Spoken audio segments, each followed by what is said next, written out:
Panorama group, जो सोचता है वो करता है। आपके अपने सपनों का आशियाना।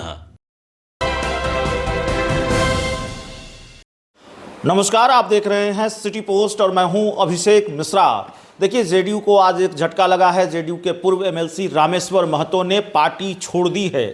आरोप लगाया है कि जेडीयू के कुछ बड़े नेता बिहार के मुख्यमंत्री नीतीश कुमार को मिसगाइड करते हैं। देवेश चंद्र ठाकुर, जो जेडीयू के सीतामढ़ी से सांसद हैं, उन पर उन्होंने कई आरोप लगाए हैं।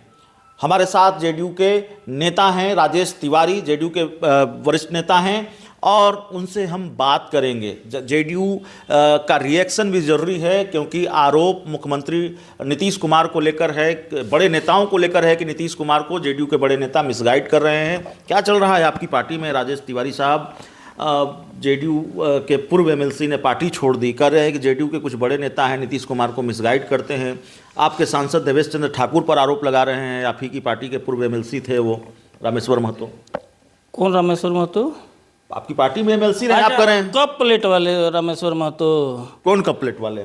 उनका पहचान वही था। हाँ। लेकिन माननीय नेता कप प्लेट से क्या मतलब है? जब आप बात कर रहे हैं तो दर्शकों को पूरी जानकारी दीजिए। आप उनका वही पहचाने था। आप किसी से भी पूछ लीजिएगा। कप प्लेट से क्या मतलब है? किस संदर्भ में बात कर रहे हैं? आप पूछ लीजिएगा उनसे, किस संदर्भ में हम बात कर रहे हैं, पूछ लीजिएगा। उनका पहचान कप प्लेट के नेता के रूप में। लेकिन माननीय मुख्यमंत्री नीतीश कुमार जी ने उनको एमएलसी बनाया। लेकिन वो कभी भी, आज के भी डेट में आप कभी भी साल 2 साल के अंदर में देखें कोई जदयू के कार्यक्रम में, यहाँ तक कि सीतामढ़ी के चुनाव में उन्होंने जिस तरह से पार्टी की लाइन से हट करके जिस तरह से विपक्ष को समर्थन कर रहे थे, अपने और पार्टी का जो उम्मीदवार तथागत जदयू के उम्मीदवार थे उनको हराने के लिए जो साजिश रचे जा रहे थे, तो उनको निकालने के पार्टी लाइन से अलग हट के काम कर रहे थे। 2024 के लोकसभा चुनाव में जेडीयू ने हिम्मत क्यों नहीं दिखाई कार्रवाई करने की? उन्होंने इस्तीफा दिया है, जेडीयू ने नहीं निकाला। देखिए, हमारे नेता, एक बात जान लीजिए, आपके नेता किसी पर कार्रवाई नहीं करते। सुनिए ना, अब जदयू का ये रूल होता है, लोग अपने आता है चल जाता है। जदयू का जो सिद्धांत है, जो कार्यकर्ताओं का भावनाओं कार्यकर्ताओं के साथ होता है। रामेश्वर महतो जी, इसके पहले ही आप देखे थे, एक पार्टी बन रही थी, उसमें जाके वो उस समय जो है एथी चला रहे थे, दाल भात चला रहे थे, किस तरह से क्या स्थिति था। लेकिन चूंकि 6 महीना बचा हुआ था एमएलसी, तो उसके लालच में फिर से आ गए। लेकिन रामेश्वर महतो जी कभी भी जदयू के पक्ष में, जदयू के लिए नहीं रहे हैं। वो आज उनका है स्वार्थ है, लेकिन ये अच्छा हुआ कि वो स्वयं चले गए, क्योंकि ऐसे लोगों को पार्टी में रहना न रहना कोई फायदा वाला बात तो है नहीं। बिहार विधान परिषद के उपचुनाव के बीच चले गए हैं, खेल करेंगे। अरे छोड़िए ना, उनके क्या खेल किए ना सीतामढ़ी में, क्या हुआ? कितना बड़ा खिलाड़ी है, तो देख लिए सीतामढ़ी के चुनाव में, लोकसभा चुनाव में कितना खिलाड़ी किए। तो ऐसे ये लोग खिलाड़ी नहीं होते हैं, ये खेल नहीं होता है, ये लोग अनाड़ी होते हैं, जो सिर्फ और सिर्फ जिस दल में रहेंगे उस दल को आघात करेंगे, उस दल को भीतरघात। रामेश्वर महतो थोड़ी है, तिरहुत में और भी कई खिलाड़ी हैं आपके खिलाफ जो पर्दे के पीछे काम कर रहे हैं, तो मुश्किल तो है।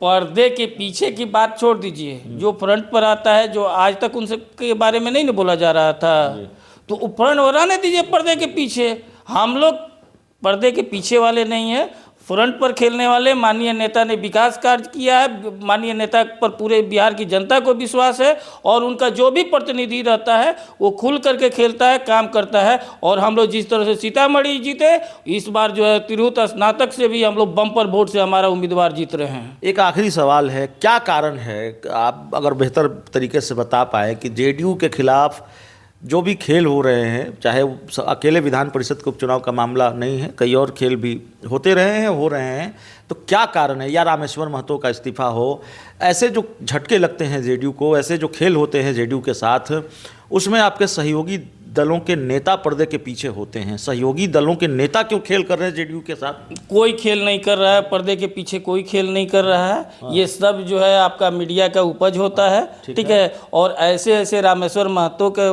जाना और आना का, कोई कई बार गए हैं, कई बार आए हैं, वो उसको कोई एक भी देख रहे हैं कोई रिएक्शन। रह गई बात है कि जदयू और पूरा एनडीए इंटैक्ट है, हम लोग एक साथ मुस्तैदी के साथ लड़ते हैं। बिल्कुल। पर्दे के पीछे कौन क्या है जो पर्दे के पीछे वाले सीन रखते हैं? पर्दे के बिल्कुल पीछे आप ठीक कर रहे हैं। जेडीयू बीजेपी एनडीए बिल्कुल पूरी तरह से इंटैक्ट है। इसी इंटैक्ट यही इसी तरह से इंटैक्ट है। इसका उदाहरण बहुत सामने आ रहा है, बहुत खूबसूरत उदाहरण सामने आ रहा है। चिराग पासवान मांझी पर हमलावर, मांझी चिराग पर हमलावर, और आनंद मोहन चिराग पर हमलावर। ये आपको ये डेमो ये दिखाई दे रहा है, ये नहीं दिखाई दे रहा है। ये आजाद गांधी किस तरह से वहाँ के प्रदेश अध्यक्ष से मांग रहे हैं इस्तीफा, अपने पार्टी के प्रदेश अध्यक्ष इस्तीफा मांग रहे हैं, ये आपको नहीं दिखाई दे ये रहा। तो दिखाई दिया है। ये खबर तो हमने पहले चलाई है ना, आप चलाई है ना, लेकिन खबर पहले चलाई है। आजाद गांधी के इस्तीफे की, आजाद गांधी जो इस तरह से हमलावर हैं, आजादी गांधी नहीं, सब कोई कर रहा है। लेकिन चूंकि वो लालू यादव जी जो है अपने जिस तरह से परिवारवाद देखते हैं उसी तरह से जगदा बाबू है, तो इसके उपज में वो कैसे एक दूसरे को आपकी बात बिल्कुल ठीक है। नहीं, आपकी बात बिल्कुल ठीक है। इंडिया गठबंधन में या आरजेडी में सब कुछ ठीक नहीं है, या बहुत कुछ ठीक नहीं है। आपके यहाँ भी तो बहुत कुछ ठीक नहीं है। हमारे यहाँ चल रही एकदम ऑल इज वेल है। हमारे यहाँ कहीं ये तो आप कर रहे हैं ना, ऑल इज वेल दिख नहीं रहा है। हाँ, नहीं दिख रहा है। कौन बता दीजिए। चेतन आनंद आपके साथ है या नहीं? आनंद मोहन आपकी पार्टी में है या नहीं है? सुनिए, चेतन आनंद जी हमारे पार्टी के में है और सपोर्ट में है। और कोई भी चीज जहां तक कुछ मिसअंडरस्टैंडिंग है वो तो डेमोक्रेसी में होता है, सब मिलजुल करके एक दूसरे को सॉल्व कर। आरजेडी में जो चीजें हो रही हैं वो घमासान है। आपके गठबंधन में जो हो रहा है वो डेमोक्रेसी है। हमारे गठबंधन में ऐसा कहीं कुछ नहीं हो रहा है। चलिए, इस तरह से कहीं कुछ नहीं हो रहा है। कुछ नहीं हो रहा है। जेडीयू के जो नेता हैं उनसे बातचीत कर रहे थे। झटका तो लगा है रामेश्वर महतो के रूप में, जेडीयू इसको स्वीकार करे न करे, लेकिन कितना बड़ा झटका है ये तो विधान परिषद के उपचुनाव के नतीजे बताएंगे। इस पूरी रिपोर्ट में इतना ही। बहुत बहुत धन्यवाद।